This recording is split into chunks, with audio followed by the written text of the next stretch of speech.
warahmatullahi wabarakatuh.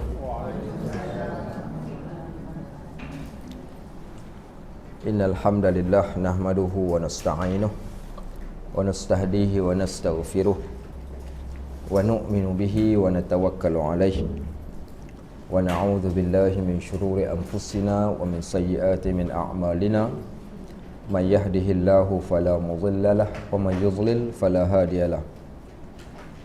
Salawatullahi wassalamuhu alaihi ala habibina al-mustafa wa ala rasulina al-karim sallallahu alaihi wasallam wa ala alihi wa sahbihi wa man tabi'ahum bi ihsanin ila yaumiddin.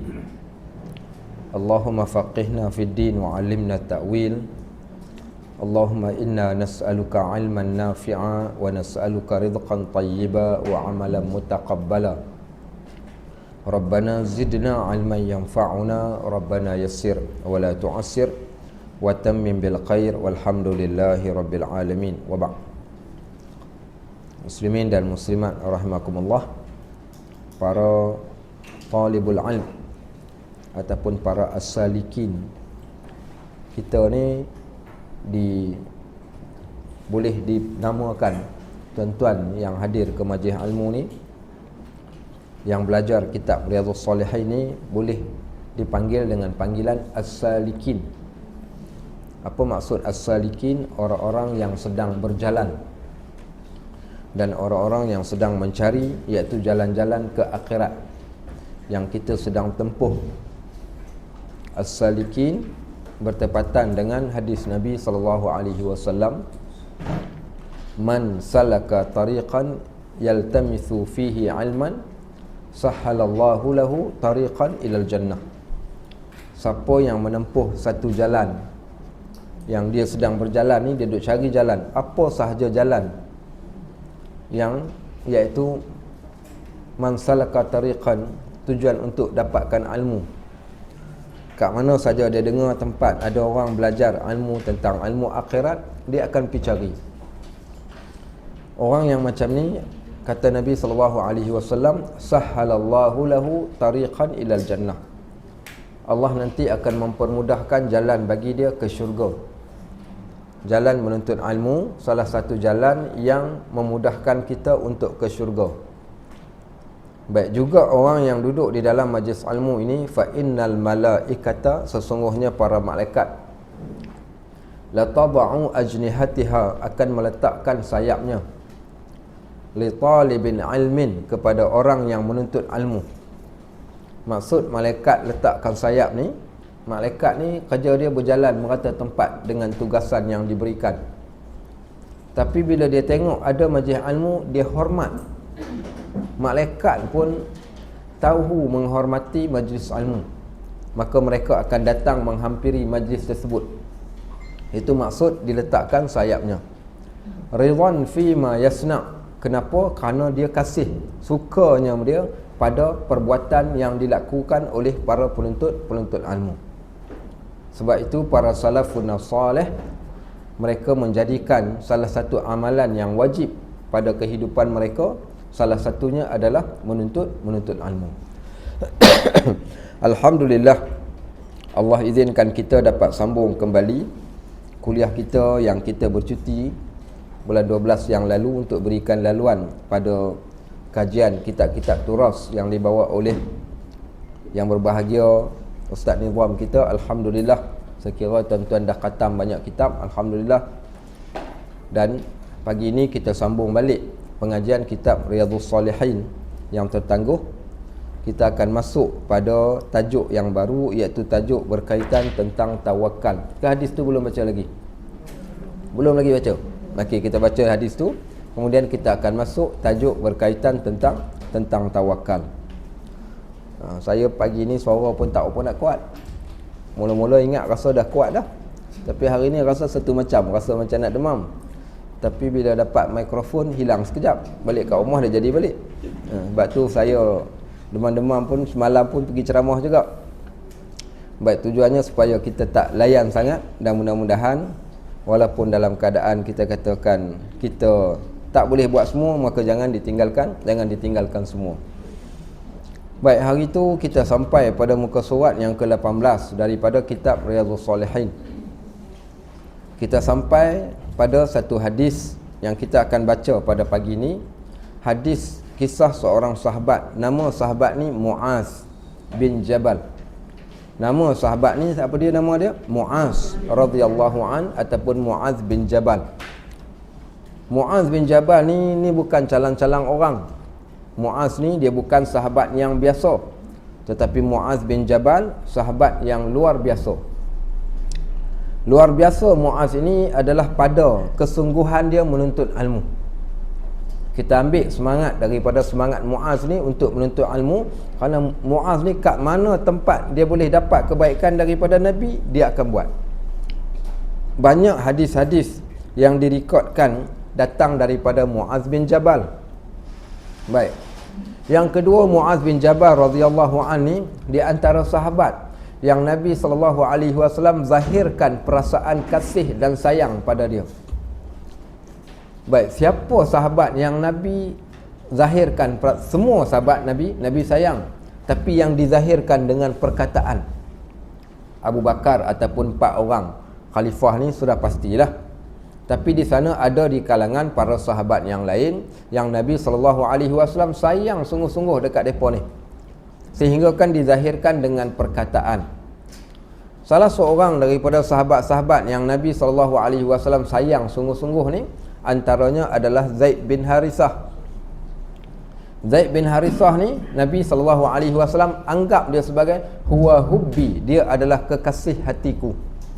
Zaid bin Harithah.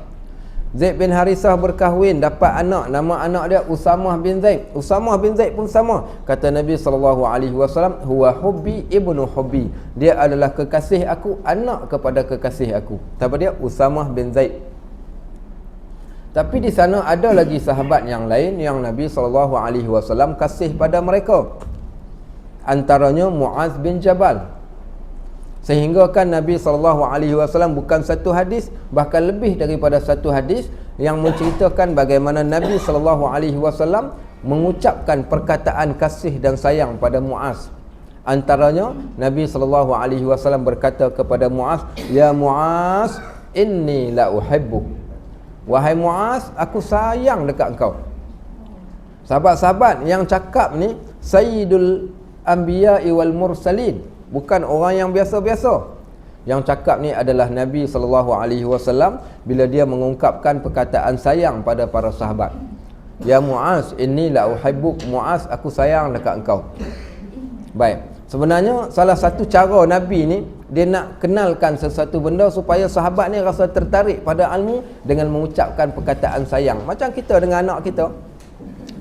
Kita dengan anak kita ni, kita cakap dekat anak nak suruh dia belajar. Apa kita kata kat anak kita?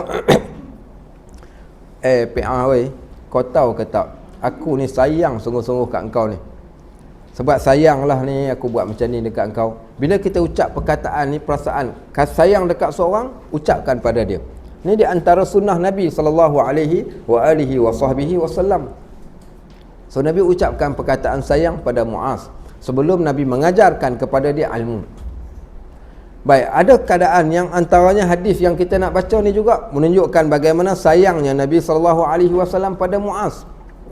Sehingga kan Muaz ni di antara sahabat yang selalu mengikuti Nabi SAW di dalam perjalanan-perjalanan, dan mereka berada berdekatan, sama ada menunggang kenderaan yang sama ataupun duduk dekat-dekat. Menunjukkan bagaimana Muaz ni dia sentiasa berdamping dengan Nabi SAW. Yang ketiga, di antara pujian Nabi kepada Muaz ni, Nabi SAW pernah mengucapkan satu perkataan yang tidak diucapkan pada sahabat yang lain. Apa perkataan Nabi pada Muaz? A'lamu ummati fil halali wal haram Muaz bin Jabal. Umat aku yang paling alim dalam bab halal dan haram adalah Muaz bin Jabal. Kenapa? Adakah sahabat yang lain tak alim dalam bab halal haram? Alim juga, tapi kerana kecenderungan dia suka tanya bab halal haram. Muaz ni kecenderungan dia suka tanya tentang halal dan haram. Sebab tu dia dikenali dengan sebagai ikon halal dan haram. Sehingga kan Nabi SAW sebut dekat dia, a'lamu ummati fil halali wal haram Mu'az bin Jabal. Umat aku yang paling pandai ataupun alim dalam halal dan haram ni adalah Mu'az bin Jabal radhiyallahu an. Baik. Apa cerita Mu'az bin Jabal dalam hadis ni? Satu lagi saya lupa cerita. Mu'az ni di antara sahabat yang tak pernah miss dia minta doa dekat Allah ni supaya dia mati dalam keadaan syahid. Dia minta meninggal dalam keadaan syahid. Tapi subhanallah, ada benda yang kita minta ni Allah tak bagi, kerana mungkin Allah nak bagi yang lebih baik. Dia tak syahid dalam peperangan, tetapi dia syahid di atas katil. Disebabkan dia terkena penyakit ta'un. Dia mengidap penyakit ta'un ketika dia berada di satu tempat. Akhirnya dia meninggal disebabkan penyakit ta'un. Dikebumikan di antara sempadan Jordan dengan Palestin. Di sanalah tempat dia disemadikan, sehingga masjid itu, di tempat yang disemadikan itu dinamakan dengan Masjid Mu'az bin Jabal. Seorang sahabat daripada Madinah tetapi meninggal di Jordan. Baik, apa cerita Mu'az ni? Mu'az kata, kuntu ridfan Nabi sallallahu alaihi wasallam ala himar. Aku berada di belakang Nabi di atas seekor keldai. Baik. So, adakah dalam duduk di atas seekor keldai ni naik dua orang ke ataupun keldai yang lain? Keldai yang berlainan. Okey.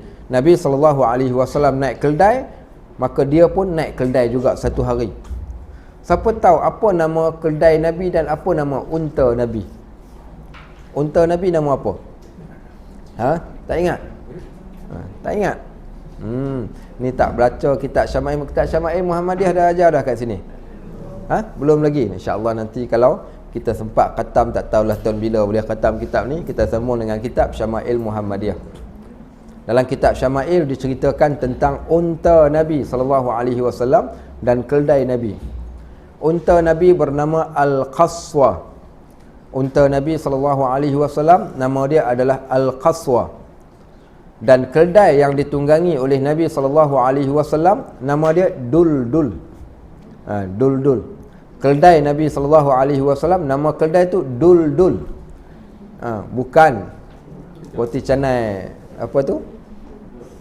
Dul tu yang dekat simpang Bukit Beruang tu. Duldul. Duldul. Nama keldai Nabi SAW adalah Duldul. Baik. Jadi Nabi SAW kadang-kala naik unta, kadang-kala dia naik kuda, kadang-kala dia naik keldai, kadang-kala dia berjalan kaki, dan kadang-kala dia akan menunggang bersama-sama dengan para sahabat. Maka kata Mu'az, dia kata aku menunggang berada di belakang Nabi SAW di atas seekor keldai.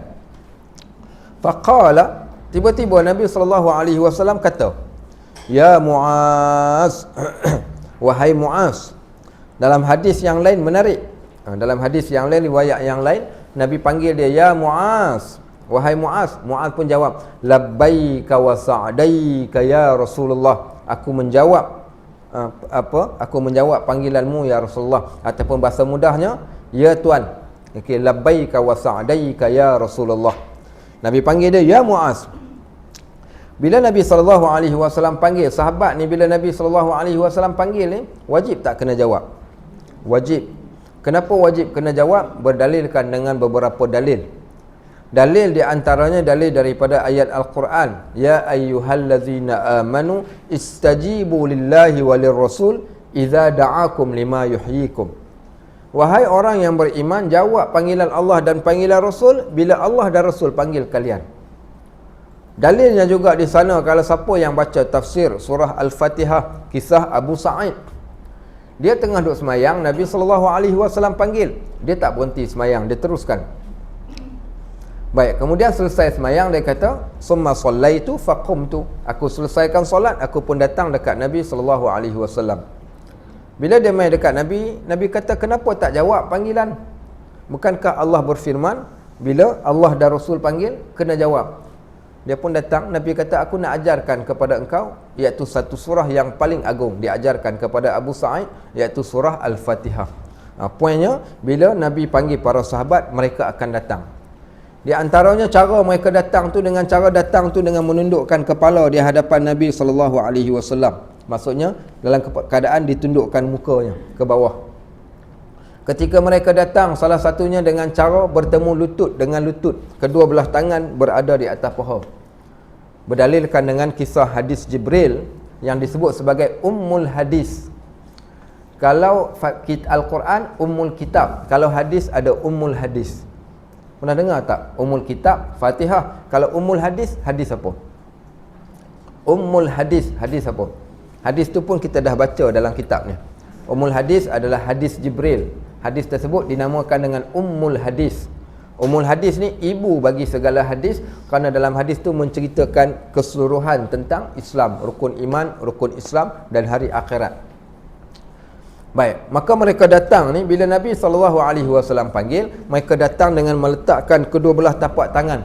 Fa asnada rakbatayhi ala rakbatayhi wa wada'a kaffayhi ala faqidhayhi. Lutut bertemu lutut, tangan berada di atas paha dalam keadaan kepalanya ke bawah.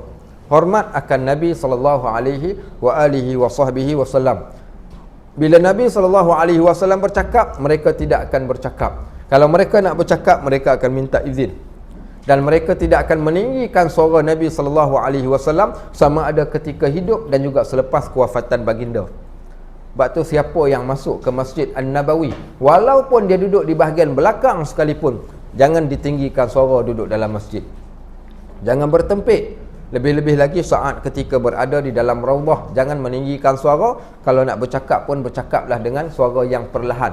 Sebagaimana Imam Malik dia kata, maka bab merendahkan suara kepada Nabi SAW ketika hidup dan juga selepas daripada kewafatan baginda SAW.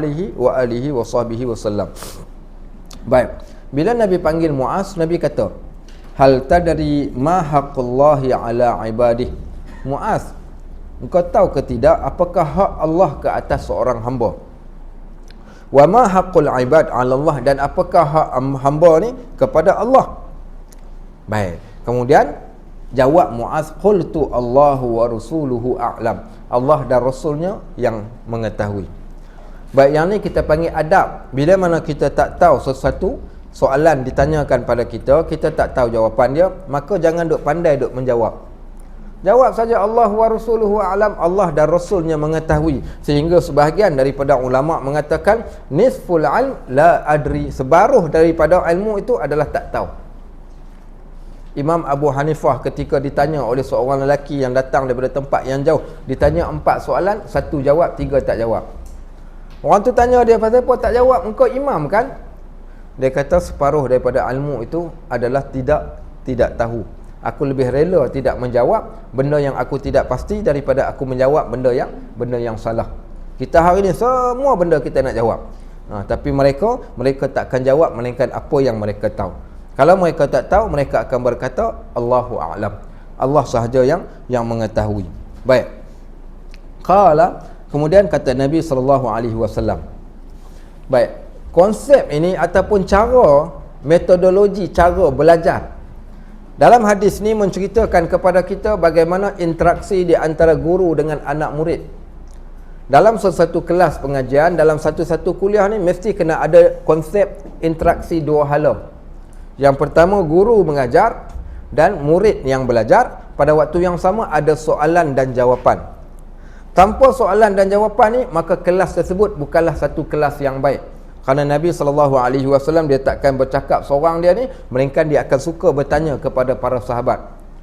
Apa tujuan bertanya soalan ni? Supaya nak membukakan minda kita, supaya kita fokus pada tajuk yang sedang dibincangkan. Kalau tak tanya, kita tak ambil perhatian. Maka sebab itu ditanya soalan. Tanya tadi tujuannya supaya kita nak membuka minda kita tu untuk bersedia menerima ilmu yang bakal diberikan pada waktu tersebut. Pasal tu Nabi tanya soalan. Kenapa tujuan tanya soalan ni? Supaya orang yang nak mendengar jawapan ini nanti, dia akan fokus pada jawapan tu. Kerana dia memang tak tahu dan dia perlukan kepada jawapan tersebut. Nabi kata sallallahu alaihi wasallam, fa inna haqqallahi 'alal 'ibad. Sesungguhnya hak Allah ke atas seorang hamba. Sesungguhnya hak Allah ke atas seorang hamba ni apa dia? Ayya'buduh, untuk menyembah Allah. Hak kita ni ke atas Allah ni, iaitu hak Allah ke atas seorang hamba ni, iaitu kita sembah Allah Subhanahu wa ta'ala. Malam saya ceramah di masjid Bukit Lintang, Masjid Al-Abrar, masjid baru. Cerita ada orang kadang kalau sedih kita tengok umur 60 tahun, 70 tahun tak semayang. Ada tak? Ada. Umur 60 tahun, 70 tahun tak semayang, 60 tahun, 70 tahun tak puasa. Bahkan ada yang sampai ke tahap 60 tahun, 70 tahun tak boleh nak baca Al-Quran ataupun tak baca Al-Quran. Sedangkan Allah suruh kita ni beribadat kepada Allah. Kalau dah semayang pun tak tahulah apa nak jadi. Ada orang yang kadang-kadang tu dibiarkan dia tak semayang.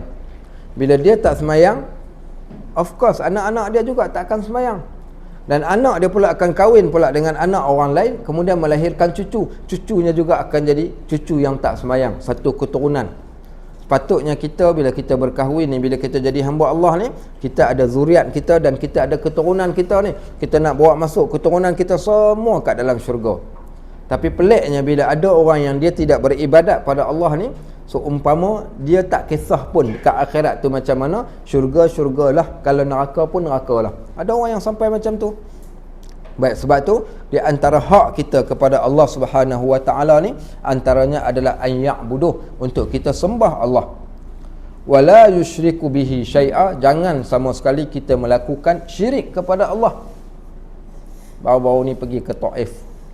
Waktu duduk dekat Taif ni, jadi saya tengah duduk ceritakan tentang Ibnu Abbas dekat para jemaah ni, jemaah ramai pakai mic.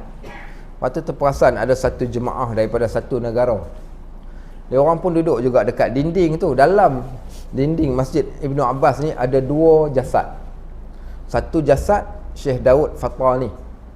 Jasad yang kedua tuan-tuan tahu tak dalam tu ada jasad Syekh Daud Fatani kat tempat makam Ibnu Abbas tu. Qil sebahagiannya mengatakan di situlah tempat dikebumikan Syekh Daud Fatani. Pada waktu yang sama di situ juga ada jasad ataupun makam Ibnu Abbas radhiyallahu anhuma. Tak apalah, adab kita bila pergi ke kubur ni, kita berdoa kepada si mati, Allahumma ighfir lahu warhamhu wa'afihi wa'fu anhu. Kalau dia orang yang baik, ya Allah kumpulkanlah kami semua ni kat dalam syurga, dan doa-doa yang sebegitu. Bukan dengan cara pergi dekat situ apa dia orang buat, dia orang pergi duk gosok dinding. Duk gosok, letak tangan kedua belah tangan dekat situ. Kemudian apa dia duduk merepek kita pun tak tahu. Sambil ada sebahagian daripada dia orang ni duduk bernasyid dengan nasyid yang pelbagai. Saya pun tengok macam tu, saya kata ish, tak tegur, nak tegur, tak tegur, nak tegur, tak tegur. Akhirnya saya pun pergi tegur. Saya kata, Tuan Haji minta maaf. Saya kata tak boleh, ini bukan cara yang betul ketika mana kita datang ke kubur. Yang pertama, Tuan pegang dekat dinding ni. Apa yang ada kat dinding ni? Apa tujuan Tuan pergi pegang dekat dinding? Apakah dinding ni boleh memberi bekas dekat kita? Termasuklah dengan jasad orang yang berada kat dalam kubur tu tadi pun, dia tak boleh memberikan bekas sedikit pun kepada kita, tidak manfaat, tidak juga kemudaratan kepada kita. Kalau nak pohon sesuatu benda, pohonlah kepada Allah. Sama ketika mana seorang tadi ni dia masuk kat dalam raudhah. Dia masuk dalam raudhah, bila dia nak berdoa, dia menghadap ke arah kubur Nabi sallallahu alaihi wasallam. Kita bukan minta dekat Nabi sallallahu alaihi wasallam, bahkan kita minta kepada Allah. Ada orang ketika mana dia tak boleh masuk dalam raudhah, dia keluar daripada masjid, dia membelakangkan kiblat dan dia menghadap ke arah masjid. Kemudian dia pun berdoa dengan mengangkat tangan. Tak, salah juga. Mengangkat tangan berdoa, kiblat bagi orang berdoa adalah yang pertama kiblat, yang keduanya adalah angkat tangan ke langit, bukan dengan cara menghadap ke arah kubur tersebut. Itu di antara adab ketika mana berdoa. Takut apa? Takut kita terjebak dalam perkara-perkara yang menjuruskan kita kepada syirik. So, di antara hak Allah ke atas orang hamba ni, yang pertama kita kena sembah Allah, yang kedua jangan sama sekali kita menyekutukan Allah Subhanahu Wa Taala dengan segala sesuatu. Wa haqqal ibad 'ala Allah, dan hak seorang hamba pula kepada Allah Subhanahu Wa Taala. Haqqul ibad 'ala Allah ni, hak seorang hamba kepada Allah, maknanya kalau seorang hamba tadi buat macam tu, apa yang Allah boleh buat pada dia? Maka kata Nabi SAW, alla yu'azziba man la yushriku bihi syai'a. Maka hak Allah ke atas seorang hamba ni, dia tidak akan mengazab mana-mana manusia yang tidak sama sekali melakukan syirik pada Allah. Ada Al-Quran tak? Mari sekejap Quran. Kalau tuan-tuan ada Al-Quran, tuan-tuan boleh buka surah An-Nisa. Saya nak tunjukkan kepada tuan-tuan tentang surah An-Nisa ni. Dan dalam surah An-Nisa ada 5 ayat Okey, 5 ayat yang menenangkan. Saya kira saya pernah cerita dah dahulu, tak apa kita sebut. Kita nak ambil satu ayat sebagai satu contoh. Buat main sekejap, tak apa, ayat tak ada terjemahan pun tak apa. Ambil Al-Quran sekejap. Baik, dalam surah An-Nisa kata Ibnu Mas'ud, dalam surah An-Nisa ni dia kata ada ayat yang menenangkan aku. Bila aku baca ayat ni, aku rasa seronok sangat-sangat dengan ayat ni. Ayat yang menenangkan kami para sahabat. Okey, surah An-Nisa ayat ke berapa? Okey, tengok ayat yang ke ayat yang ke 116. Okey, ayat yang ke 116. Kata Ibnu Mas'ud, bila aku baca ayat ni tenang sangat jiwa aku. Apa Allah kata? Ayat yang ke 116 ni, innallaha la yaghfiru an yushraka bihi wa yaghfiru ma duna dzalika liman yasha. Allah kata ayat ni, kata Allah ni, Allah tak akan ampunkan orang yang buat syirik pada Allah melainkan dengan taubat sungguh-sungguh. Allah tak akan ampunkan kalau dia mati dalam syirik, minta maaf, dia confirm masuk neraka. Kalau orang yang buat syirik pada Allah ni, ayat 116. Wa yaghfiru ma duna dzalika liman yasha. Tapi Allah pasti akan ampunkan dosa orang yang tak syirik ni. Kalau dia meninggal sekalipun, Allah akan ampunkan dosa dia bila dia tak pernah syirik. Sebab tu besar kesan syirik kepada Allah ni. Siapa yang tak syirik ni, walaupun dia ada dosa yang lain, pasti Allah akan ampunkan dosa dia. Maka Ibnu Mas'ud kata ayat ni memang menenangkan aku. Pasal Allah bagi jaminan dekat kita. Apa jaminan Allah? Kalau engkau tak syirik, semua dosa engkau kami akan ampunkan. Dengan syarat jangan syirik. Itu satu ayat. Saya tunjuk lagi ayat yang lain. Okey, di antaranya okey, ayat yang ke 110. Ayat yang ke 110. Tengok ayat yang ke 110. Ayat ke 110 ni ayat jaminan Allah bagi. Okey, wa may ya'mal su'an aw yadhlim nafsah. Okey, siapa yang buat jahat ataupun zalim pada diri, maksudnya buat dosa lah. Thumma yastaghfirillah, kemudian dia memohon ampun pada Allah, yajidillaha ghafurar rahima, dia akan dapati Allah Maha Pengampun lagi Maha Pengasihani. Allah pasti akan ampun. Takkah ayat ni menenangkan kita? Kalau kita buat dosa, buat salah apa sekalipun, tapi tanpa syirik, Allah pasti akan ampunkan. Kata Ibnu Mas'ud, ayat ni menenangkan aku. Ayat ni ayat yang amat menenangkan aku. Tengok lagi ayat yang lain. Okey, ayat yang lain, saya bagi satu contoh. Okey, ayat yang ke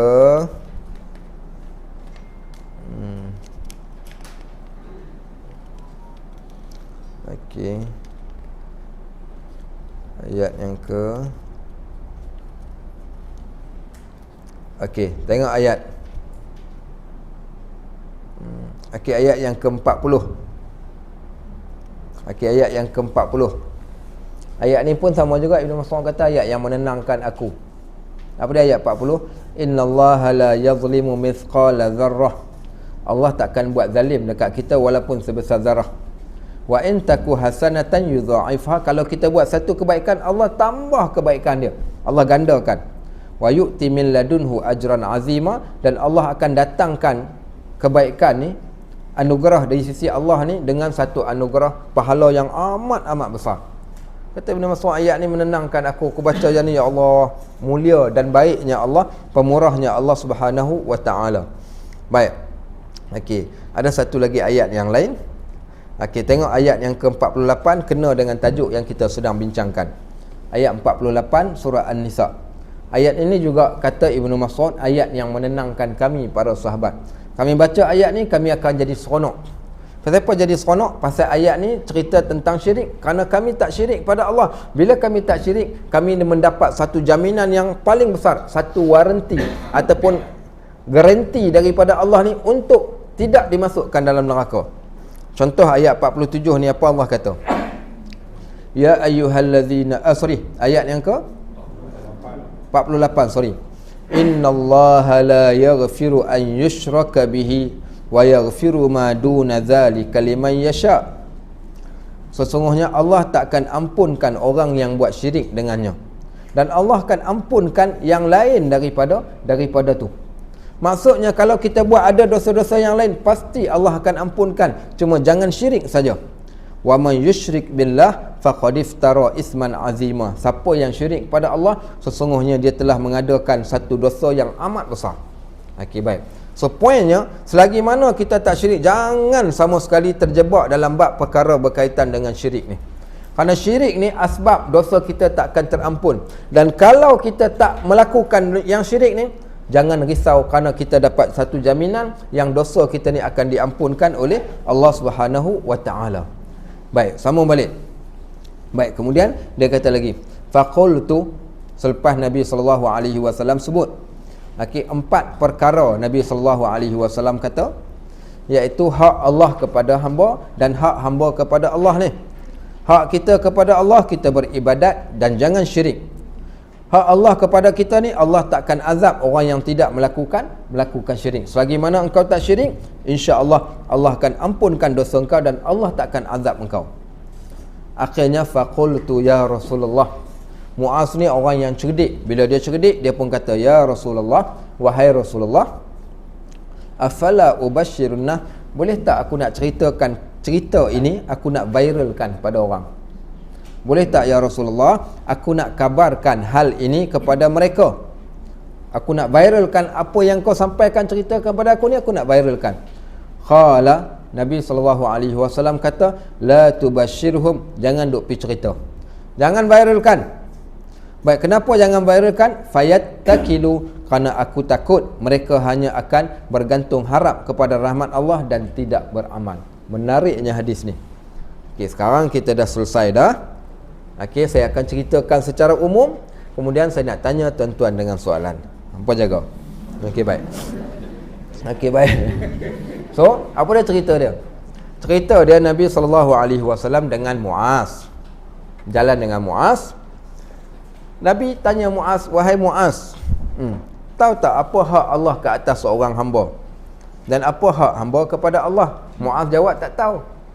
Kemudian Nabi pun cerita, di antara hak Allah ke atas hamba ni, hak kita kepada Allah ni, apa dia? Iaitu hendaklah kita beribadat pada Allah, jangan syirik. Hak Allah pula ke atas kita, bila mana seorang hamba ni beribadat pada Allah, dia tak syirik, Allah takkan azab dia. Maksudnya, dia akan dimasukkan dalam syurga lah. Jadi, apa kata Muaz ni? Muaz ni seronok lah bila dengar macam tu, kerana jaminan yang diberikan oleh Nabi. Dia pun tanya, boleh tak aku nak viralkan, nak ceritakan pada orang? Nabi kata, Jangan viralkan pada orang, sebab aku takut mereka hanya akan bergantung harap pada Allah. Mereka akan bertawakal sahaja tanpa beramal. Okey, baik. Siapa faham apa yang kita telah baca dalam hadis ni? Hadis ni cerita buat apa? Kenapa Nabi larang? Okey, kenapa Nabi SAW larang Muaz ni daripada menceritakan kepada orang? Tapi last kali Muaz cerita juga.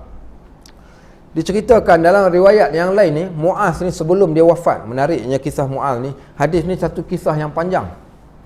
Sebelum dia wafat ni, Muaz waktu dia sedang berada di ambang kematian dia telah diziarahi oleh seorang sahabat bernama Anas bin Malik. Waktu Anas bin Malik pergi ziarah dia ni, dia cerita dekat Anas, dia kata, Anas, aku ada satu benda yang aku pendam, kerana Nabi tak benarkan aku cerita.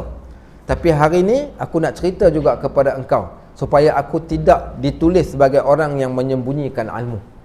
Aku ceritakan pada engkau, maka diceritakan tentang hadis tersebut. Ada hadis yang hampir mirip sama dengan hadis yang kita baca ni. Nabi panggil dia dekat atas keldai, dia jawab. Kemudian hadis Nabi kata, siapa yang sebut la ilaha illallah, dia masuk syurga. Dia tanya Nabi, ya Rasulullah, boleh tak aku nak ceritakan dekat orang lain? Nabi kata, jangan cerita. Tapi sebelum dia wafat, dia cerita juga. Apa tujuan dia cerita? Dia tak nak sembunyikan ilmu. Kenapa dia ceritakan dekat Anas? Kerana dia tahu Anas bukan orang yang biasa-biasa, tapi Anas orang yang cerdik. Dia tahu menilai ilmu ini berdasarkan pada neraca dia. Baik, kalau kita baca daripada perenggan pertama hadis ni, nampak macam senang saja. Beribadat pada Allah, tak syirik, kita akan selamat. Allah tak akan azabkan kita. Bagi orang yang biasa mungkin dia anggap macam tu, tapi dia ada nilaian dia ada neraca dia yang tertentu. Oh, kalau macam tu tak payah solat lah, tak payah puasa dah, cukup jangan syirikkan pada Allah sahaja. kita pasti tak akan diazab. Sebab tu tak boleh diviralkan terus tanpa diterangkan. So Nabi SAW kenapa tak detailkan kepada Muaz? Kerana dia tahu Muaz orang yang cerdik. Sebab tu berbeza mengajar kepada orang yang kita katakan dah ada basic asas dengan orang yang tidak ada asas. Baik, kalau tuan-tuan contohnya faham bahasa Arab, pagi ni kita nak baca kitab Riyadhus Salihin, saya tak akan mengambil masa yang panjang. Ke surat berapa? Ke surat 18. Haji baca. A'udzubillahi samii'un 'alim minasyaitonir rajim. Bismillahirrahmanirrahim. An Muadz bin Jabal radhiyallahu an kuntu ridfan Nabi sallallahu alaihi wasallam ala himar faqala ya Muadz hal tadri ma haqqullahi ala ibadihi wa ma haqqul ibadi ala Allah qultu Allahu wa rasuluhu a'lam qala fa inna haqqallahi ala al-ibad an ya'buduhu wa la yushriku bihi syai'a wa haqqul ibadi ala Allah an la yu'adziba man la yushriku bihi syai'a fa qultu ya Rasulullah afala ubashshirun nas qala la tubashshirhum fayattakilu. Ada soalan? Tak ada. Okey, next hadis yang seterusnya. Macam itulah kami baca kitab Riyadhus Salihin tiap-tiap hari lepas asar di bilik pensyarah kami Syekh Muhammad Sa'id Hawa. Ketika kami belajar di Jordan dahulu, tiap-tiap hari, setiap kali lepas asar ni baca berapa banyak? Kadang-kadang sampai 20 hadis. So dalam tempoh beberapa bulan kita dah khatam. Kenapa dia tak cerita macam yang kita cerita hari ni? Kerana dia tahu kita akan dapat. Kerana kita dah ada basic, so tak perlu untuk nak diceritakan panjang. Baca saja hadis ni kita tahu. Sebenarnya tidak semudah itu. Tidak hanya tidak melakukan syirik, kemudian kita tidak akan diazab. Tidak. Ada lagi tuntutan yang lain. Solatnya, puasanya, zakatnya, hajinya. Cuma Nabi takut kalau sekiranya Muaz pergi ceritakan sebagaimana lafaz yang dia dapat kepada orang awam yang tak faham, dia hanya akan berkata, aku tak syirik Allah, aku percaya Allah tu satu. Kemudian apa berlaku? Pasti dia tak akan diazab. Maka tidak semudah itu. Sebab tu Nabi larang dia daripada menceritakan, melainkan diceritakan dengan terjemahannya ataupun dengan tafsirannya, supaya mereka akan faham dan mereka tidak akan bertawakal. Baik. So macam mana ni hari ni hadis ini dah pun dibincangkan. Okey, tak ada masalah. Sebab itulah selepas habis baca hadis ni, kita akan baca pula tajuk tentang tawakal, supaya kita tidak salah faham apakah yang dinamakan dengan tawakal tu tadi. Kisah seorang sahabat Nabi radhiyallahu an. Dia datang, dia bawa unta, dia nak jumpa Nabi ni. Tinggal unta dia dekat tepi jalan, dia terus datang. Orang kata, tak ikat unta. Allah, tak apa, Allah ada, Allah akan jaga. Maka kata Nabi SAW, ikat unta engkau dan bertawakallah pada Allah. Baik, maksudnya ikhtiar dan tawakal perlu ada bersama. Waktu Nabi SAW masuk dalam peperangan Uhud, Nabi kot, kalau hari ni ada orang yang dia baca qul huwallahu ahad, qul a'udzu birabbil falaq, qul a'udzu birabbin nas, tiba-tiba dia jadi kuat macam badang, dia boleh masuk berperang, tak lut oleh peluru. Nabi SAW masuk dalam peperangan Uhud, Nabi pakai 2 baju besi. Kenapa dia pakai 2 baju besi? Nak menunjukkan tawakal juga, tapi ikhtiar kena. Baik, ada orang suruh pakai mask, tak ada masalah, aku dah doa tiap-tiap hari, aku duk baca ayat kursi, takkanlah Allah nak kenakan COVID dekat aku. Tak nak pakai mask, tak ada masalah pun, semua dia masuk pakai redah saja. Maka kita kata itu tawakal bodoh, kerana tawakal dia mesti datang bersama-sama dengannya adalah ikhtiar. Maka sama juga dalam bab ini, walaupun dia kata dah cerita tentang bab jangan syirik, kita tak akan diazab. Maka pada waktu yang sama, Islam bukanlah hanya sekadar itu. Sebenarnya Islam teramat luas. Sama juga dengan hadis, siapa ucap la ilaha illallah masuk syurga. Tidak, Ibnu Mas'ud kata la ilaha illallah tu anak kunci syurga. Anak kunci syurga. Okey, la ilaha illallah anak kunci syurga. Dan nak masuk syurga, adakah hanya dengan anak kunci boleh masuk? Tak. Kerana anak kunci memerlukan gigi kunci. Apa dia gigi kunci? Amalan tadi tu adalah merupakan gigi kunci. Ada anak kunci, gigi kuncinya tepat dengan pembuka pintunya, baru boleh masuk. Kalau kita ada kunci pun tak sama gigi kunci dengan pintu, sudah pasti takkan boleh masuk. Maka itulah yang dimaksudkan. So Nabi SAW larang Muaz ceritakan pada orang awam, takut mereka akan bertawakal sahaja tanpa ikhtiar. Dan sebab tu lepas daripada tajuk ni, kita akan masuk tajuk tentang tawakal. Kita nak faham apakah erti tawakal yang sebenar, supaya kita tak salah anggap dengan konsep tawakal. Adakah tawakal itu menyerahkan bulat-bulat kepada Allah Subhanahu wa taala? Baik, ada apa soalan nak tanya? Kalau ada soalan lah. Ada soalan nak tanya? Ya.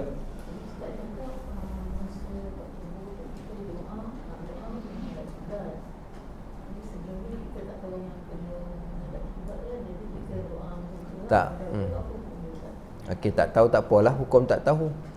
Okey, kalau kita dah tahu, lepas ni elakkan daripada kita iaitu membelakangkan kiblat ketika berdoa, terutama ketika kita pergi ziarah lah, ziarah Raudhah. Bayangkan tengok makam di sebelah, katakan saya sekarang ni saya membelakangkan kiblat, kiblat belakang saya, Raudhah di sebelah kanan, sini mimbar. Baik, waktu tuan-tuan masuk ke Raudhah, kalau kebetulan tempat duduk tadi tu ngam-ngam dengan berhadapan dengan Raudhah, setentang dengan kiblat, tak apalah, berdoa. Baik, tapi kalaunya makam kan sebelah kanan, kiblat belah depan, takkan tuan-tuan nak pergi pusing menghadap ke arah kiblat dan berdoa, ya Allah engkau ampunilah dosaku. Tak layaklah. Tak sepatutnya. Sebab tu berdoa menghadap ke arah kiblat daripada menghadap ke arah kubur tu tadi. Baik, contoh ketika kita pergi ziarah makam Nabi SAW. Pada ziarah tadi tu kita mengucapkan salam. Salam tak apalah, Assalamualaikum ya Rasulullah, at-tahiyyatul mubarakatus salawatut tayyibatu lillah, Assalamualaikum ayyuhan nabi wa rahmatullahi wa barakatuh. Yang tu tak apalah, kita mengucapkan salam. Adapun yang kita katakan dalam bab berdoa tu tadi, berdoa tidak berdoa pada kubur, melainkan kebetulan kita berada setentang, itu lain cerita.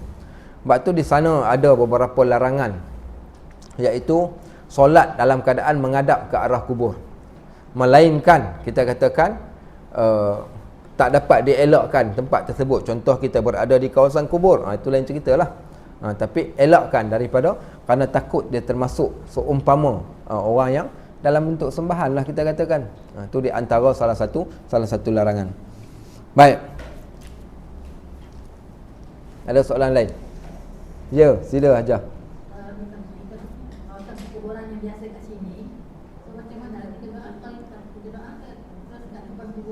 Biasanya orang letakkan jenazah tu memang dia dah menghadap ke arah kiblat lah. So kena cari kedudukan yang betul. Ya, memang kedudukan jenazah tu memang dah menghadap ke arah kiblat. Okey, macam mana dia duduk? Dia duduk dalam keadaan mengiring. So kena cari bahagian kepala dia. Kepala dia tu automatik kita akan menghadap ke arah kiblat. Sebab tu kalau siapa pergi kubur Bukit Beruang ni, di dalam kubur tu dia dah letakkan satu anak panah besar tu arah kiblat. Supaya apa? Supaya senang untuk orang tahu kedudukan dia. Selama ni orang yang pergi kubur tu yang berdoa tu. Okey, cuma beza macam nilah. Kita bukan minta kat kubur, kita minta dekat Allah. Sebenarnya fasammi wajhillah, menghadaplah ke mana pun tetap kita berdoa pada Allah juga.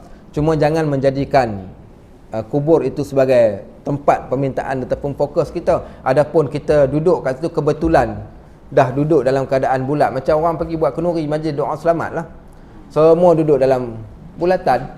Jadi takkan semua nak menghadap ke arah kiblat? Tidak. Maka kita doa dekat kat mana tempat yang kita ada. Tapi kalau ada ruang untuk kita menghadap ke arah kiblat, hadaplah ke arah kiblat. Itu yang paling terbaik. Yang tak dibolehkan tadi, sengaja pergi menghadap ke kubur, seumpama minta dekat kubur, itu yang tak bolehnya. Baik. Okey. Doa kepada si mati je lah. Doa pada si mati lah. Doa pada si mati minta kat siapa? Minta kat Allah, bukan kita minta kat si mati, betul tak? Kita memang doakan pada si mati. Kita pergi kubur bapak kita, kita doakan pada Allah untuk si mati. Pergi kubur mak kita sama juga, kita doakan untuk si mati. Bukan maksudnya tak boleh doakan, boleh doakan. Okey.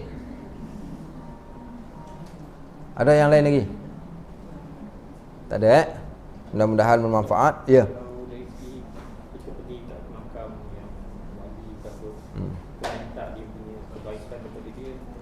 Dia boleh bagi ke kebaikan kepada kita? Tak asbab dengan apa ni? Dia punya kewarakan dia dengan macam kekasih Allah.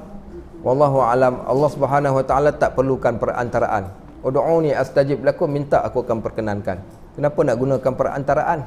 Seumpama kita, Allah suruh minta, fa iza sa'alaka ibadi anni fa inni qarib ujibu da'watad da'i idza da'an.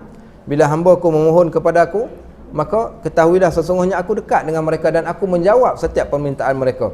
Amma yujibul mustarra idza da'a wa yakshifus su'. Siapa yang menjawab ketika engkau susah? Kau berdoa pada Allah, siapa yang jawab? Allah tanya. Maka kita tak memerlukan perantaraan. Kenapa perlukan perantaraan? Sedangkan Allah tak perlukan perantaraan pun untuk kita berdoa. Maka tak perlulah, minta terus kepada Allah. Baik, dan orang yang dah meninggal dunia, la yadhur wa la yanfa', dia tak boleh buat apa-apa pun. Okay, kenapa nak minta dekat? Sedangkan kita boleh minta terus pada Allah kan. Minta pada Allah.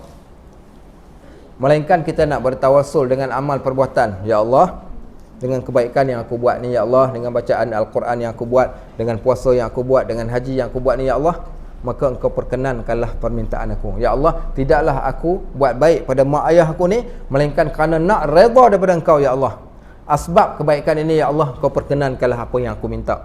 Ya Allah, dengan bacaan Al-Quran aku surah ni ya Allah, maka angkatlah hajat-hajat kami ya Allah. Maka yang ni amat dibolehkan kerana masuk dalam kategori sunnah. Baik. Ya. Okey, baik, di sana ada dua pandangan. Orang yang buat umrah. Okey, orang yang buat umrah iaitu pergi ke Taif daripada Mekah, adakah dia kena buat tawaf wada', ikut tabung haji, kena buat tawaf wada' kerana melepasi dua marhalah. Siapa sekalipun di sana ada hadis yang jelas, iaitu siapa yang nak meninggalkan Mekah, dia nak bermusafir lebih daripada dua marhalah, maka dia kena tawaf di Kaabah, kena tawaf di Kaabah. Walau bagaimanapun di sana ada beberapa pandangan yang lain. Pandangan yang lain iaitu pandangan yang mengatakan boleh pergi ke Taif tanpa tahu. Benda ni dibincangkan. Saya ingat saya tiap-tiap tahun muzakarah haji kami akan bincangkan bab ni. Termasuk yang baru-baru ni. Sampaikan panel tabung haji ni kata, kau pergi umrah ni kau nak pergi mana? Kau nak pergi jalan ke Taif ke kau nak pergi buat ibadat ni? Lah kali semua orang terdiam. Tapi tergantung macam tu lah. Cuma tabung haji punya pendirian tetap kena tawaf lah, tetap kena tawaf kerana kita nak meninggalkan. Sebab tu hari ni dia orang dah tukar dah. Pergi Taif dulu baru masuk Mekah. Senang cerita. Bab Taif kita akan melalui Qarnul Manazil. Qarnul Manazil tu adalah miqat. Kalau yang tak buat tu Yang tak buat dia pegang pandangan yang kedua. Kalau ikut pandangan yang kedua tu tak kenalah. Melainkan kalau pandangan yang pertama, pandangan mazhab Syafi'i, dia kenalah, kena dam. Ya.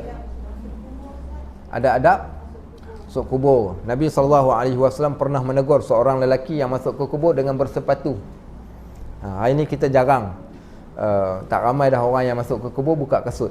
Sunat masuk ke kubur buka kasut, ucapkan salam, mendoakan kepada ahli kubur, kemudian menginsafi tentang kematian sebagaimana hadis, kuntu nahaitukum an ziyaratil qubur fal anfadhuruha.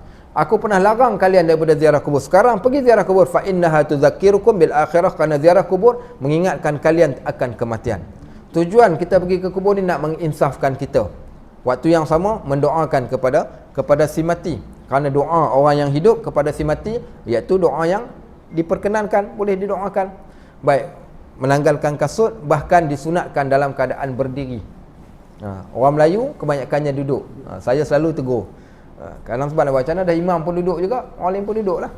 Sunnahnya dalam keadaan berdiri ketika berada di kubur. Tak kiralah dia nak baca talqin ke dia nak doa ke, doa dalam keadaan berdiri itu yang paling afdal. Awas jangan sama sekali pergi duduk kat atas kubur. Banyak bukit beruang ni, kadang tak larat nak cakap dah kita. Duduk satu hal kat atas kubur ni. Yang kali yang kedua pula apa dia? Ya jenis tak hormat ni sampai ke tahap menghisap rokok dalam kawasan kubur. Sambil-sambil waktu turun jenazah ni dekat bukit beruang ni, saya pernah tegur orang yang turunkan jenazah dalam liang lahat, tangan dia masih memegang rokok lagi waktu tersebut, seolah-olah tak ada perasaan langsung. Tu tak beradab lah. Masuklah keadaan beradab, kerana kita semua akan pergi kat tempat tersebut. Tahu tak kubur duk bercakap hari-hari kita duk lalu. Dia nak masuk ke kubur, melainkan kawasan tu kawasan yang berbatu, bahaya, berduri ke, tak apalah. Kalau kawasan yang kita rasakan selamat, afdalnya dibukakan kasut kita. Baik, selain daripada tu jangan meratap hibah, takak menangis mengalirkan air mata, tak apa. Tapi kalau sambil duk gosok batu nisan sambil duk menangis, Bang Haji duk panggil, itu tak payahlah. Kisah seorang perempuan, Nabi SAW lalu ke kubur. So dia sedang menangis. Nabi kata, ittaqillah wahai perempuan, takwalah kamu kepada Allah. So di sini menunjukkan perempuan boleh pergi ke kubur. Kalau tak boleh, dah lama dah Nabi halau perempuan tu. So Nabi kata, bertakwalah kau pada Allah. Waktu tu dia tengah menangis, meratap hibah. Kemudian apa dia perempuan ni kata, siapa baca kitab Riyadhus Shalihin, kitab yang ni ringkasan, kitab yang betulnya, dalam tu ada hadis ni. Perempuan tu kata kat Nabi SAW, dia kata, engkau Tak kena dekat engkau, tak apalah kau cakap dekat aku, cuba kena dekat engkau. Dia marah dekat Nabi pasal Nabi tegur dia, nangis. Baik, kemudian orang bagi tahu perempuan tu, kau tahu tak itu Rasulullah tu yang kau cakap macam tu. Dia pun terasa bersalah, pergi minta maaf dekat Nabi SAW dekat rumah. Tapi poin nak ceritakan iaitu bolehlah pergi perempuan, tak ada masalah, tapi kena menjaga adab tata susila dia lah. Kalau bagi orang lelaki sunnah, amat-amat dituntut bagi kita pergi ke kubur. Baik. Okey. Yang masa kita pergi ke kubur tu, dengan adab tak kan? Muka dia ke? Afdalnya kalau boleh duduk pada kedudukan menghadap kiblat, itu yang paling terbaik lah. Melainkan kalau dah pergi ramai, kan apa boleh buat, kita duduk berdekatan dengan kat situlah. Tapi kalau boleh dalam keadaan menghadap kiblat, itu yang paling afdal. Dan kalau kita tidak menghadap kiblat pun, kita berdoa pun bukan kita doa kat batu nisan, kita still juga berdoa kat Allah, bukan? Samalah juga. Cuma dalam beradab afdal dalam keadaan menghadap ke arah kiblat. Baik. Ya. Nak tanyakan sa'i dengan marwah. Adakah haluan yang lebih afdal? Safa ke Marwah, sa'i tu. Haluan yang lebih afdal. Haluan macam mana maksudnya? Maksudnya yang jalan yang haluan tu yang Tak ada. Jalan tu daripada dulu sampai ke hari ni tak boleh nak ubah. kan? Macam mana? Kita buat satu haluan. Satu marwah sekarang kan dia dah luas. Diluaskan tak apalah, masuk jangan pergi keluar. Mesti tak boleh. Tempat yang lebih afdal. Tak ada tempat. Tempat yang ada sekarang tu tempat yang afdal lah. Sama juga dengan tawaf, makin besar selagi mana duduk dalam kawasan tu. Sama juga Masjid Nabawi.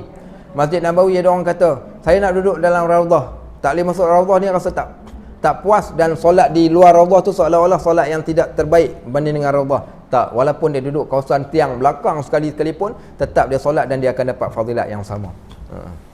Kadang orang kita sampai ke tahap dia rasa macam baru ni lah, ada yang rasa galak sebab tak boleh masuk Raudhah. Saya kata yang pertama, tak masuk Raudhah tu bukan bermaksud kita tak akan dapat kebaikan. Dan adakah kalau orang yang berdoa tidak berdoa di dalam Raudhah, doanya akan tertolak? Tidak juga. Kita katakan, sebab tu kita kata tidaklah menjadikan satu benda tadi tu kurang kalau sekiranya dia buat yang tidak betul-betul pada tempatnya, kerana semua tempat tersebut termasuk di dalam ruang masjid yang dibenarkan.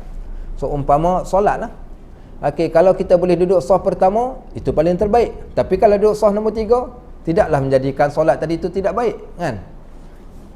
Baik.